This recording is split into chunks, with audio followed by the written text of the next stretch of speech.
Makanya Bapak Ibu kalau tinggal di sudut musala, di sudut masjid, salat pasti terjaga. Hujan labit Bapak pun melompet di boy kemari. Kira-kira kalau jauh di musala, jauh di masjid, tinggal hindai saja, ada rasa nak ke musala. Kalau ada orang nak tiba ke masjid, ke musala, tanya lah tu. Mengada ke musala, patang bu, keceknya hujan, dah betul. Untung Bapak Ibu dah di sudut musala tinggal tu. Ya, tak ada seberuntung tu manusia lah tu. Ibrahim berjalan sebulan untuk memindahkan anaknya ke samping masjid.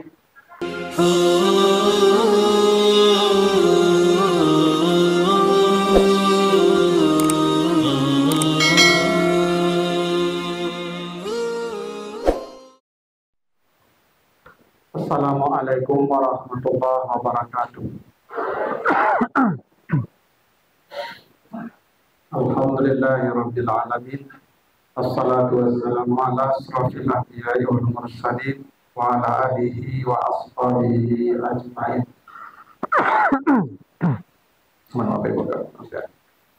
Bapak, Ibu, kaum muslimin jamaah Isya dan Tarawih yang dimuliakan Allah. Kembali kita bersyukur pada Allah atas segala karunia-Nya. Salawat dan salam untuk Nabi kita Muhammad sallallahu alaihi wasallam. Bapak Ibu yang saya muliakan, malam ini kita akan bahas surat Al-Mudaththir ayat 40 sampai 46. Kita baca ayatnya. A'udzubillahi minasyaitonirrajim. Fi jannati yatasaalun 'anil mujrimin ma salakakum fis saqar. Qalu lam nakum minal musallin wa lam nakun nut'imul miskin wa kunna nakhudu ma'al khadidin wa kunna nukadzibu biyaumiddin hatta atanal yaqin. Penduduk sorga saling bertanya di dalam sorga tentang para pendosa, apa yang menyebabkan kalian masuk neraka? Mereka menjawab, dulu kami tidak salat dan dulu kami tidak ikut memberi makan orang miskin, dan dulu kami tidak bisa menjaga lidah kami untuk memperkatakan sesuatu yang tidak baik, dan dulu kami tidak yakin dengan hari pembalasan sampai kematian mendatangi kami. Nah, itu arti sederhananya surat Al-Mudaththir ayat 40 sampai 46. Jadi Bapak Ibu, di ayat ini Allah menjelaskan tentang dialog atau percakapan antara penduduk surga dengan penduduk neraka. Jadi nanti akan ada dialog atau perbincangan antara penghuni surga dan penghuni neraka. Akan ada studi banding ke neraka di Ibu ya. Ada studi tur. Nah, dialog ini terjadi karena penduduk surga di dalam surga itu saling berbincang tentang para pendosa. Nanti kita di surga itu, Ibu, kata Allah, yatasaalun, saling berbincang, saling mauta, ya.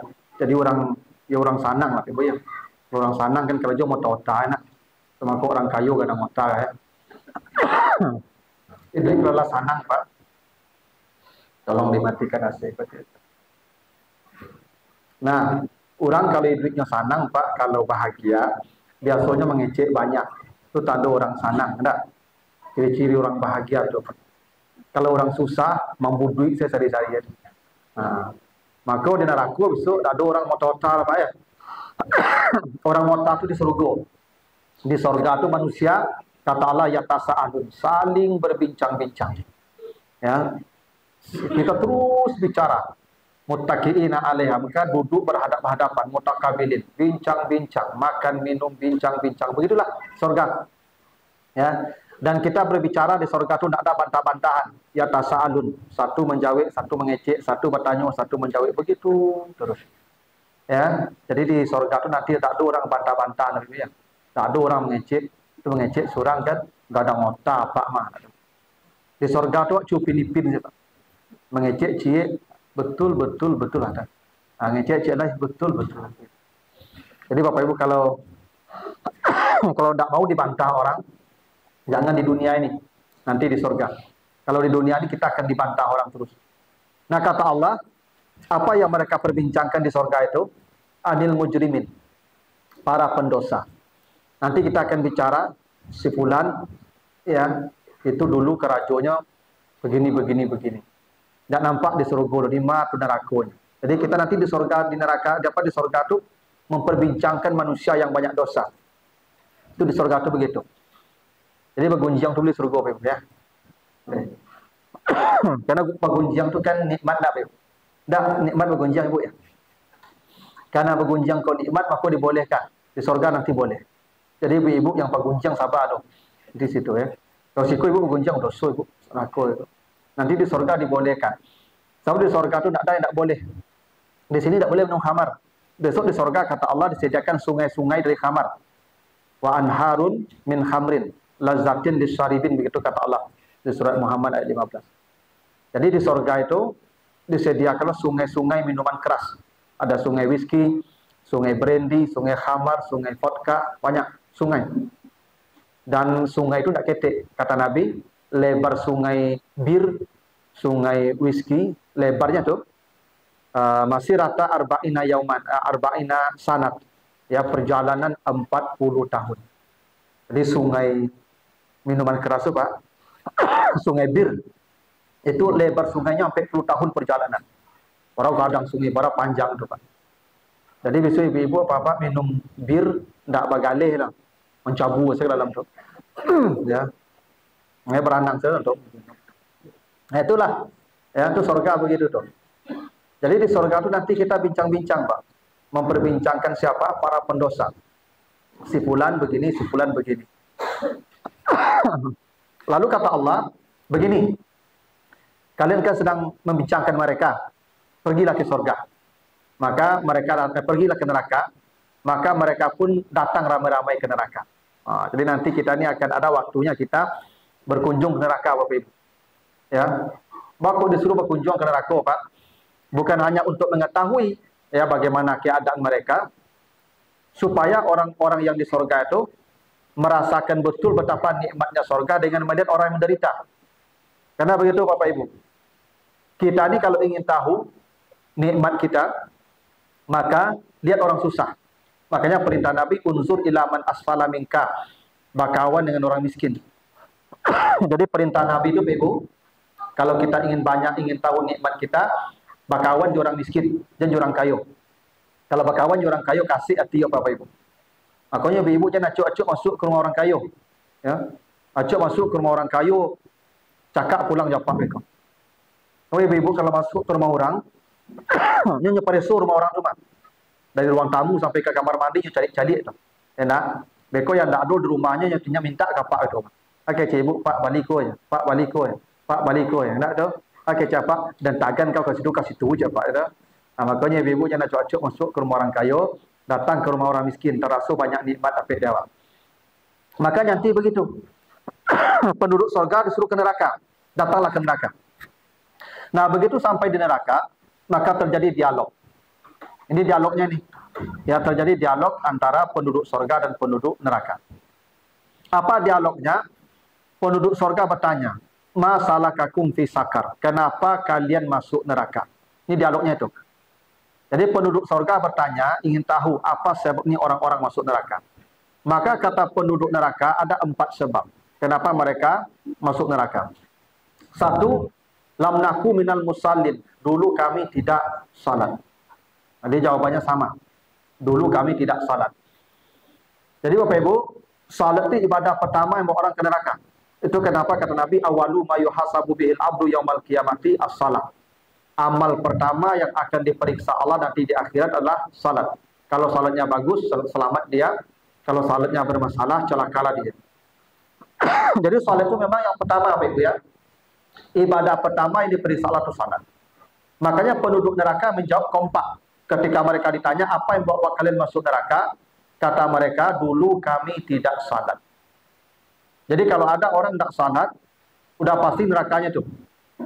Kalau ada orang tidak salat, Bapak Ibu, itulah penduduk neraka yang sedang kita lihat berjalan di muka bumi. Ya, jadi kalau ada orang tidak salat, itulah penduduk neraka yang sedang berjalan di bumi. Karena penduduk neraka ketika ditanya kenapa kalian masuk neraka, jawabannya sama. Dulu kami tidak salat. Tapi menariknya begini, Bapak Ibu. Dulu kami tidak salat, mereka berkata, lam naku minal musallin. Begini, perintah salat itu aqimus salat. Itu perintah salat. Perintah salat itu bukan salu, bukan, tapi aqimus salat. Dirikan salat. Orang yang mendirikan salat disebut muqimus salat. Nanti baca surat Ibrahim ayat 40. Nabi Ibrahim berdoa kepada Allah, Rabbi ja'alni muqimas salat. Ya Allah, jadikan saya orang yang mendirikan salat. Bukan orang yang salat, tapi orang yang mendirikan salat. Karena salat dengan mendirikan salat itu beda, Pak Ibu. Kalau salat, asal pokoknya sudah salat, sudah selesai. Rukun salat dipenuhi, sudah selesai. Tapi kalau muqimus salat, tidak sempurna pelaksanaan salatnya. Itu makanya perintah salat bukan salu. Salatlah, tidak begitu. Aqimus salat. Dirikan salat secara sempurna, mulai dari wudhunya. Nah, penduduk neraka ketika ditanya, kenapa kalian masuk neraka? Jawabannya, kami tidak salat, bukan tidak mengerjakan salat. Mereka tidak berkata lam naku ya min muqimis salat, tapi lam naku minal musallin. Apa maksudnya, Pak Ibu?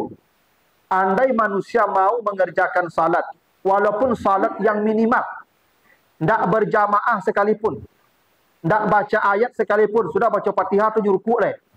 Tak ada nyo baca lo antuk saja. Tak apa-apa. Bekon nyo baca saya rukun-rukun pokoknya. Takbir, Fatihah, tahiyat akhir, selawat, tu assalamualaikum leh. Tu saya baca tu nyo antuk, angguk-angguk seleh. Udah, tetap tak akan masuk neraka. Hebatnya salatnya, Pak Ibu. Semua orang yang mengerjakan salat, seminimal apapun salatnya, tak akan masuk neraka. Cuman kalau minimalis salatnya, dia mungkin kok masuk surga, besok dia gila suruh go minimalis. Kene surgonya. Dia kok bertanya besok, Tuhan bah kok ketik surgo ambu orang lawe-lawe tapi ang semayang minimalis ya Tuhan. Surgo lawe lah cik Tuhan. Itu tu. Ya, itu tu kalau ingin lawe surgo dah tu berjamaah, salatnya khusyuk, salatnya sabar, salatnya lama, salatnya itu dah. Tambah salat sunat segala macam. Tapi kata penduduk neraka, andai kami salat dulu, seminimal apapun salat kami tidak akan masuk neraka. Ini hebatnya salatnya, Pak Ibu. Ya, asalkan dia mau salat, pasti tidak akan masuk neraka. Saya, Bapak Ibu, pernah ceramah ya setiap Selasa dulu sebelum corona ini di ya jamaahnya tukang pungut sampah sekota Padang. Jadi semua pemungut sampah di Kota Padang ini ada wiridnya dulu hari Selasa di Masjid Mujahidin dekat Makam Pahlawan tuh di Lolong. Itu tim saya dan kawan-kawan dulu. Ini bukan hanya ceramah, bimbingan keagamaan. Setelah disurvei, Pak Ibu, dicek satu-satu, 85% itu tidak hafal bacaan salat. Tidak. Baca Quran pun tidak bisa. Begitu, Pak. Nah, setelah waktu ceramah saya kasih tahu, Bapak-bapak, begini, asalkan datang waktu salat, Bapak salat 5 waktu. Apa yang bisa dibaca, baca. Salat saja, pokoknya salat 5 waktu. Insya Allah Bapak tidak akan masuk neraka. Nanti Bapak masuk surga, amal Bapak pungui saya sampah tu taruh. Bapak Ibu, ambo kalau pergi ceramah subuh, tu jam ampe, mula bangkit rumah tu 4:30 paling lambat tu. Itu di jalan tu tak bersobok orang, Bapak Ibu. Yang bersobok dan bersia tukang sampah. Artinya apa? Ketika Bapak Ibu tidur lelap, mereka bangun memungut sampah kita tu. Lebih gadang pada tahajud nilai itu. Kalau nyo tahajud orang ko amal tu nyo surangnya. Saleh tu nyo surangnya, Pak Ibu. Tapi kok nyo pungui sampah tengah malam tu bara orang selamat di Kota Padang kok. Lebih gadang pahala tukang sampah memungut sampah tengah malam pada salat rakaat salat tahajud orang di rumah itu, Pak Ibu. Kenapa? Manfaat pekerjaannya bermanfaat ke orang banyak. Tahajud untuk dirinya sendiri. Maka saya katakan ke tukang sampah itu, yang penting Bapak salat 5 waktu. Karena penduduk neraka dulu nanti berkata, kenapa kalian masuk neraka? Kami tidak salat walaupun salat minimal. Asalkan Bapak Ibu mau salat, seminimal apapun ibadahnya, aman dari neraka. Percayalah. Ya, kalau ingin surganya paling tinggi, tingkatkan mutu salatnya. Makanya orang yang penghuni surga Firdaus siapa? Allazina hum fi salatihim khasi'un, yang salatnya khusyuk. Salat yang khusyuk yang paling tinggi. Kalau salatnya tinggi mutunya, surganya paling tinggi. Tapi menutup pintu neraka cukup salat 5 waktu. Makanya Bapak Ibu, kita semua ini insya Allah akan masuk neraka. Percayalah Bapak Ibu. Ya. Kecuali Bapak Ibu banyak utang, hati. Tidak bayi utang lah, ya tidak bisa suruh. Atau banyak masalah di orang lain, di manusia, ya tidak bisa. Tapi selama Bapak Ibu salat 5 waktu, dan tidak ada persoalan dengan manusia, mati, tidak akan masuk neraka. Karena penduduk neraka menjawab begitu. Dulu kami tidak salat. Nah, jawaban penduduk neraka ini, Bapak Ibu, menjadi dasar. Salat ini ibadah pokok sejak Nabi Adam. Jadi salat ini, Bapak Ibu, sudah diperintahkan Allah sejak manusia pertama. Kalau penduduk neraka kompak menjawab, kenapa kalian masuk neraka? Mereka menjawab, kami dulu tidak salat. Artinya penduduk neraka itu bukan hanya umat Nabi Muhammad yang tidak salat. Semua manusia sejak manusia pertama. Jadi salat ini Bapak Ibu sudah diperintahkan Allah sejak bumi dihuni manusia. Coba nanti baca surat Ibrahim ayat 37. Nabi Ibrahim ketika anaknya lahir Ismail, dipindahkan dari Palestina ke Makkah. Sebulan berjalan kaki. Untuk apa dia berjalan kaki sebulan? Untuk memindahkan anaknya di samping Ka'bah. Rabbana inni askantu min zurriyati biwadin ghairi zizarin inda baitikal muharram. Ya Allah, saya tinggalkan anak saya di samping rumahmu, di tanah yang tandus, gersang, tidak ada orang, tidak ada kehidupan, tidak ada tanaman, tidak ada makanan, tidak ada minuman. Satu-satunya yang ada, inda baitikal muharram, rumahmu Baitullah yang suci. Untuk apa saya tinggalkan anak saya di samping rumahmu? Rabbana liyuqimus salat. Tolong jadikan anak turunan saya orang-orang yang menjaga salat mereka. Itu doa Nabi Ibrahim tuh. Apa maknanya itu? Nabi Ibrahim salat. Itu maka dipindahkan anaknya di samping Ka'bah supaya salatnya bisa teratur, bisa baik. Nah, itulah saya Bapak ya. Tidak ada manusia yang paling beruntung di muka bumi kecuali mereka dapat rumah di sudut masjid, di sudut musala. Jadi Bapak Ibu yang tinggal di sudut-sudut masjid, di sudut-sudut musala, itu manusia paling beruntung di muka bumi itu. Nabi Ibrahim berjalan sebulan tuh memindahkan anaknya ke samping masjid di tanah tandus dan gersang. Supaya apa? Supaya anaknya bisa menjaga salat. Makanya Bapak Ibu kalau tinggal di sudut musala, di sudut masjid, salat pasti terjaga. Hujan labik bapak tui pun melompet di boy kemari. Kalau jauh di musala, jauh di masjid, tinggal hari ini saja, ada rasa tidak ke musala. Kalau ada orang nak tiba ke masjid, ke musala, tanya lah tu. Mengapa ada ke musala, patang bu, keceknya hujan, dah beda. Untung Bapak Ibu dah di sudut musala tinggal tu. Ya, tak ada seberuntung tu manusia lah tu. Ibrahim berjalan sebulan untuk memindahkan anaknya ke samping masjid. Yang masalahnya lah sudut musala tinggal nak lo ke musala tu. Tu keterlaluan nama tu. Kata, atau lah di sudut musala tinggal kudian tu tiba. Orang kan kemana itu Pak, yang di sudut musala aku kudian tu tiba jauh-jauh dulu tiba. Bapak Ibu, ini tempat yang paling baik ni, yang di sudut musala tu Ibrahim begitu. Supaya apa? Salatnya terjaga. Nabi Musa salat. Ya, ketika Nabi Musa sampai di lembah tua, lembah suci, apa kata Allah?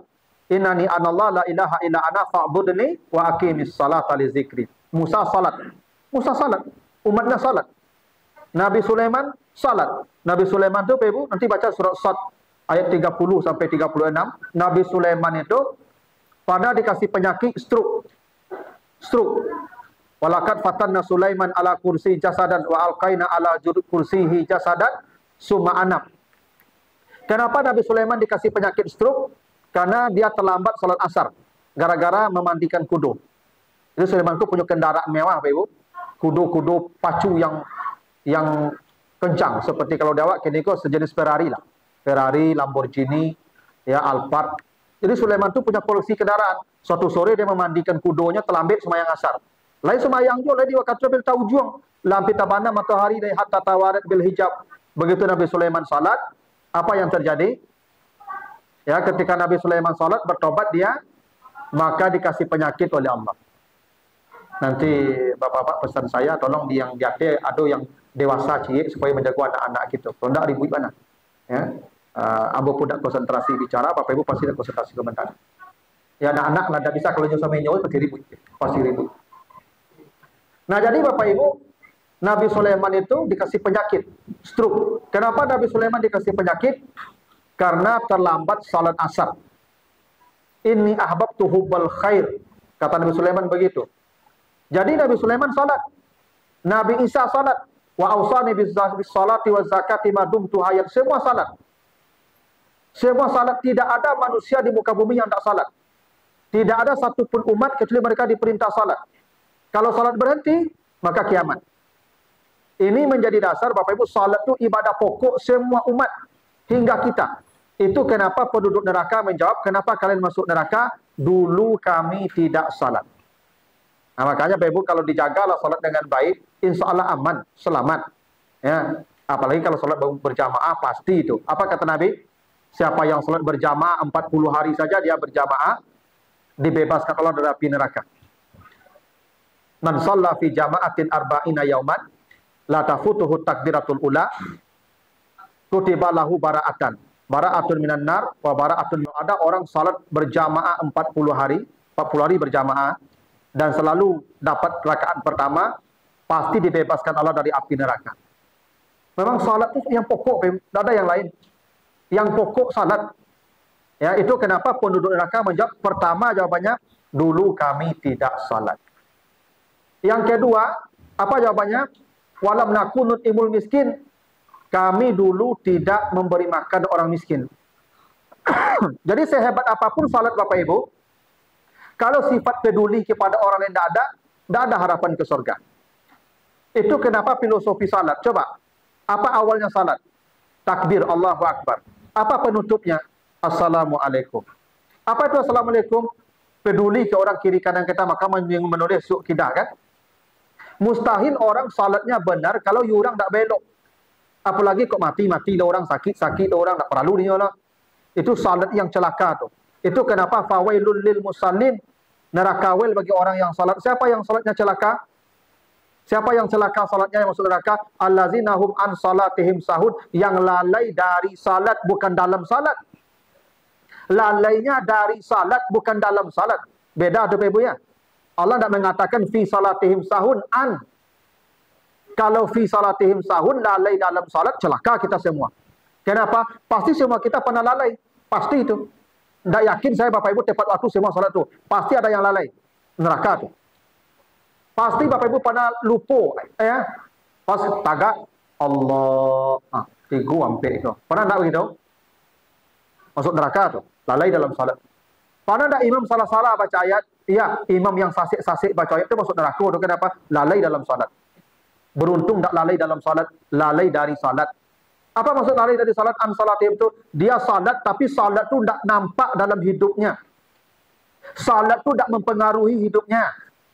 Dia Allahu Akbar, Allah Maha Besar. Tunjuk sujud tapi sombong tak hilang-hilang. Itu yang celaka tu. Padahal dia sujud tadi, nyo Allahu Akbar tadi, tapi nyo merasa kadang, merasa hebat je. Itu yang masuk neraka tu. Berarti tidak bisa salat membentuk dirinya jadi orang yang tawaduk. Padahal dia suruh sujud tadi. Itu yang jauh dari salat. Itu yang an salatihim sahud. Dia Assalamualaikum, suq kidah. Tapi dia tetangga tak belok, judul sanak, bercakap, orang lain. Itu yang celaka tu. Itu kama Assalamualaikumnya tadi. Itu yang tak paham salat namanya tu. Karena begini Ibu, tidak ada satupun ibadah yang kita kerjakan kecuali punya dimensi sosial. Puasa. Apa tu puasa? Menahan makan dan minum. Apa intinya tu? Merasakan derita orang miskin. Tu makanya setelah puasa tu zakat fitrah bayarkan ke orang miskin. Tu buahnya tu kepedulian, lataraso payah orang dakwah, peduli kurang le. Haji, apa rukun haji yang pokok? Ihram. Apa itu ihram? Ihram tu bukan pakai pakaian putih, menghormati. Dari kata hormat, ihram tu hormat. Itu makanya Bapak Ibu kalau pakai ihram tu tak boleh bertangkar, tak boleh bercakap, tak boleh berdebat, tak boleh mencaci. Tak boleh, apalagi membunuh, menghormati. Jadi kalau dulu orang pergi haji, pergi umrah tapi tak baca belok je orang lah. Bertangkar je, itu yang hajinya mau ditolak namanya tu. Makanya ibadah ni tak pernah loss dari dimensi sosial. Makanya salat juga begitu. Itu kenapa penduduk neraka menjawab, kenapa kalian masuk neraka? Kami tak salat, tak cukup tak salat. Walaupun dia salat, kami tidak ikut memberi makan orang miskin. Tuh alasannya tuh. Makanya Bapak Ibu, ada orang di komplek kok Bapak Ibu tidak mau tahu saya lah. Duit buat surang nyo saja Bapak Ibu. Kok sakit orang sakit lah, kok mati orang mati lah, kok ada acaranya tidak kesatu lah. Aku itu sembahyang Bapak Ibu itu tidak akan masuk surga, neraka. Allah sebut begitu. Kenapa? lam nakunun imul miskin. Dia tidak punya sensitif kepada derita orang. Ya. Ibadah begitu harus berbuah. Nah, yang ketiga, wa kunna nakhudu ma'al faidin, mulut kami tidak bisa kami jaga dulu. Itu makanya Ibu mengecek, tahan-tahan. Siapa yang beriman dengan Allah dan hari yang akhir, bicara yang baik, yang tidak bisa, antok. Kini kok banyak orang kepo, Bapak Ibu. Ya. Kini Bapak Ibu masalah mulut ujung jari. Di WA group tuh. Kok tidak urusan awak, antok aja berkomentar. Makanya kata Nabi pernah ditanya, ya Rasulullah, apa tanda Islam seseorang baik? Kata Nabi, tanda Islam orang baik, tarkuhu ma la ya'ni. Dia tidak mengomentari yang bukan urusannya. Yang tidak urusan kita, jangan berkomentar. Tidak perlu kita tahu urusan orang. Ada sebuah cerita, Pak Ibu, ada bapak-bapak dapat istri, Masya Allah perangainya, Pak Ibu. Lah bertahan sekian lama, tak mampu bercerai. Setelah bercerai, batanya kawannya, Pak, lah bercerai ya Pak, iyo. Apa masalah ya keluarga tu? Apa perangai orang rumah Pak tu? Kau bercerai ya Pak? Apa kata bapak tadi? Dulu dia istri saya, milik saya, tidak pernah saya ceritakan tentang dia kepada orang. Sekarang dia sudah orang lain. Apa pentingnya saya menceritakan dia pada orang? Itu tanda Islam orang baik. Dia tidak mengomentari sesuatu yang tidak urusannya. Makanya tahan-tahan jari Bapak Ibu. Sebab wa ma yalfizu min qaulin illa ladaihi raqibun atid. Jangankan satu kalimat, satu kata, setengah kata pun akan dihisap di akhirat. Makanya omong yang baik-baik. Makanya penduduk neraka, kenapa kalian masuk neraka? Lidah kami. Makanya Nabi pernah ditanya apa Ibu? Ya Rasulullah, apa yang paling banyak membawa orang masuk neraka? Jawaban Nabi, al-fam wal farad, mulut dan kemaluan. Mulut nomor satu. Makanya kau apa-apa, ibu Pak, temu Ramadan kau pergi belanja ke lapau, pulang lagi cepet. Sekarang ibu kau belanja 5 minit, mota 2 jam bagai. Ibu panjang mota tu, ibu tersabi orang kau ibu. Tu abi ibadah apa ibu, yakinlah kamu tu. Nah, yang terakhir, wa kunna nukazibu biyaumiddin. Kami dulu tidak yakin ada hari pembalasan. Gini, apa tanda orang yakin ada hari kiamat? Nampak kesungguhannya dalam menjauhi maksiat dan melakukan ketaatan. Bapak Ibu kalau mau tahu, Pak, di situ ada ular gadang. Apa lalu je ke situ? Tanda apa nak percaya tu? Lah dia tahu kau neraka, kau azab, kau dosa, kau tatap je ke situ madok, nak percaya nama mula tu. Lah dia tahu kau pahala, kau ke surga, aku kebaikan, kau indaknya ke raja lo, tu nak percaya nama mula tu. Bapak Ibu tahu tak, yakin tak solat berjamaah kau kadang pahalanya? Saya percaya ada janji Allah pahala tu. Tu mangga kau nak jamaah? Anda percaya nama mula tu. Kepercayaan itu tampak dari amal. Orang yang mengaku percaya tapi amalnya tak nampak, tak percaya nama mula tu. Keyakinan tu nampak dari amalnya. Bapak Ibu percaya tak Nabi mengatakan, siapa yang salat sunat 2 rakaat di waktu fajar, habis azan subuh dia salat sunat 2 rakaat, diberikan nilai lebih baik dari dunia dan isinya. Percaya tak? Mana nak kerjaan? Itu buat ke neraka tu. Mengaku percaya tapi tak ada nampak buah di amalnya.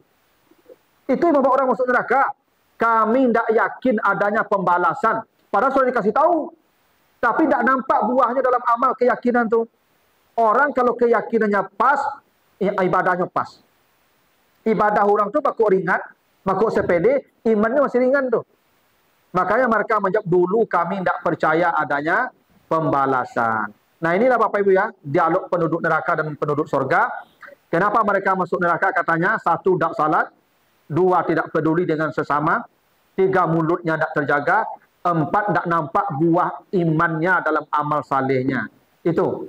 Mudah-mudahan ini menjadi pelajaran bagi kita. Karena ini nanti kan kita lihat sendiri bagaimana keadaan mereka di sana. Dan berdoa, berlindunglah. Mudah-mudahan jangan kita yang ditanya itu. Kita yang bertanya nanti. Kalau Pak Ibu yang di situ, oh, tak ketanduk, Pak Ibu, cayolah kamu. Jangankan masuk neraka, dia buyangin neraka, sudah kau loh. Dan Pak Ibu cari lebih suka bantuannya. Ya, mana apa payo neraka, Pak Ibu. Kira ambul lo ke situ lebih cayolah, Pak Ibu, cari ke situ. Ya. Nah, begitulah Bapak Ibu ya. Mudah-mudahan ada manfaatnya. Lebih kurang mohon maaf. Subhanakallahumma wa bihamdika, asyhadu an la ilaha illa anta, astaghfiruka wa atubu ilaika. Wassalamualaikum warahmatullahi wabarakatuh.